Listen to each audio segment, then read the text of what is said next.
Alabama cottage foods laws labeling requirements. So if you're looking to create a home-based food business in your home in Alabama, this video is going to be a walkthrough tutorial to show you exactly what you need to have on your label for your cottage food product. So let's dive right into it. If this is your first video, welcome. This is Damian Roberti, founder and CEO of Marketing Food Online. We are a gigantic food entrepreneur channel here on YouTube.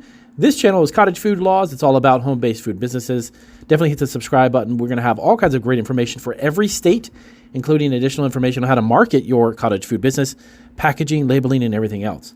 So let's dive right into it. So there you go. Right there on the screen, we've got an example. This is going to be a tutorial to show you what you need to put on there. Number one, right at the top, we're going to talk about the business address. This is going to actually be your home address because that will be considered your business. Make sure that you have your home address, not somebody else's. And of course, this label that you see on your screen is just an example, of course. Make sure your business address is on there.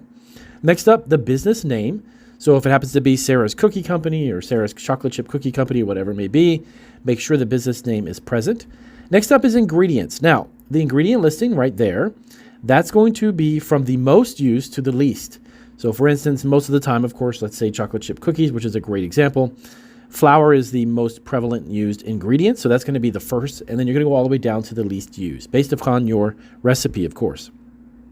Next up, now you want to put the product name. Now that's not the same as a business name. The product name itself happens to be, as an example, chocolate chip cookies. Make sure that it says specifically the name of the product, whatever it might be, of course, from the list of the Alabama Cottage Food Approved list. And then lastly, it's going to have a statement, something to the effect that this food may contain allergen and is not inspected by the Department of Public Health. It does have to be in a 10-point type font. Make sure that it's large enough for people to see and it's clear and legible. Okay. Alabama has a really basic label. Actually, believe it or not, those few items are a lot less than some other states that require a comprehensive labeling in regards to what is on the product and what's in it. So definitely something that's very simple in Alabama, which, by the way, Alabama also has one of the best cottage food laws in the country.